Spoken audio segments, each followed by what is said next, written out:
Hello mga sir, so meron tayong pasyente ngayon na PCX150 na nakasakay sa L300. Pinalala move ata to. So binaba na ng mga boys natin yung ating pasyente. Tingnan natin kung anong problema. Sabi nila tatlong shop na daw yung pinagdaanan nito. So ito na mga sir yung PCX na binaba sa L300 kanina. Kakauwi ko lang galing SM Fairview. Naabutan ko tong PCX na to na hindi pa pala na-i-out. Sabi sa akin ni Moy kanina basic lang.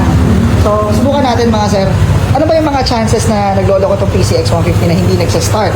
Una nyo i-check dyan. Ito, nasusunog kasi to yung socket ng ECU.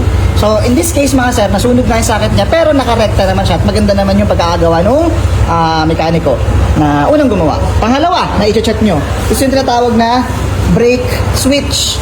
Ang brake switch kasi ng PCX, dalawa yung function niya. Isang function niya is para pailawin yung brake light sa likod, yung rear light natin. Pangalawa is para mag-on yung starter signal. Okay? Ang design kasi ng ng PCX, itong switch assembly rito, 4 wire siya, 4 wire. Itong unang dalawang wire, itong unang dalawang wire, ito yung para sa brake light. Ito namang part na to, nirekta na to ng dalawang mekaniko ko kasi pinag-iisipan nila na baka ito yung problema. Kaya ang PCX kailangan madiin para mag-push start siya. Yung kasi yung trabaho nito. Bukod sa brake light, meron pa siyang switch para sa starter. Okay, yun yung pangalawang i-check nyo, baka naglolo ko lang. Pwede nyo siyang erecta like this. Pangatlong i-check nyo sa mga Honda, sirain din to. Yung tinatawag na starter switch. Naglolo ko din yan. Gawin nyo, pwede nyo rin siyang erecta. Hanapin nyo lang yung wire na yan, yung pink sa black ata yan. Hanapin nyo, erecta nyo lang siya para malaman nyo kung yung starter switch yung problema nyo. Kung na-check nyo na rin yun, pwede nyo pagdiskitahan yung tinatawag natin na side stand sensor.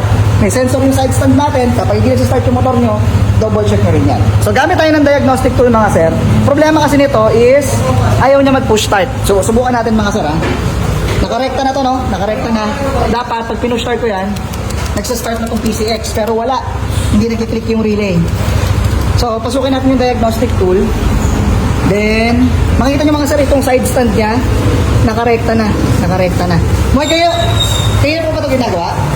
Kayo na pa? Subukan kong gawin ha. Ilang shop na daw gumawa na ito? Pang-apat tayo, pang-apat. So double check natin mga sir. Honda, then auto scan. Tingnan natin yung connection ng side stand. Kasi nata-diagnose ng diagnostic tool ang connectivity ng side stand. Okay, so side stand nakasulat off. Moy, liga nga rito, Moy. Ay, ikaw na lang kasok. Tanggalin mo yung pagkakarekta ng side stand. Dapat kasi pag tinanggal na Enzo yan, magre-respond yung side stand. Tanggalin mo. Wala. Hindi, tama na yan. So tinanggal niya, off pa rin. Dikit mo. Bitaw mo. Dikit mo. So, hindi nagre-respond. So, dinag-test mo. Kala ko ba, chinik nyo na to? Kanina? Yung stand. Pero sino ginamitan yung diagnostic tool? Hindi. Hugutin mo ngayon.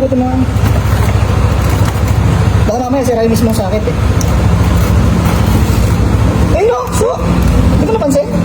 So, Moy? Ayun o. Ano nangyari? Baluktot. Kaya nangyari, hindi nagko-connect yung side stand. Subukan mo nga, i-diretso. Minsan masyado kayo advance mag-isip. Sobrang na kayo sa galing, yung mga ganito, hindi nyo chine-check. So, papadiretso ko lang muna to. Tingnan natin, baka hopefully mahulaan natin yung problema. Baka dyan lang sa side stand na yan.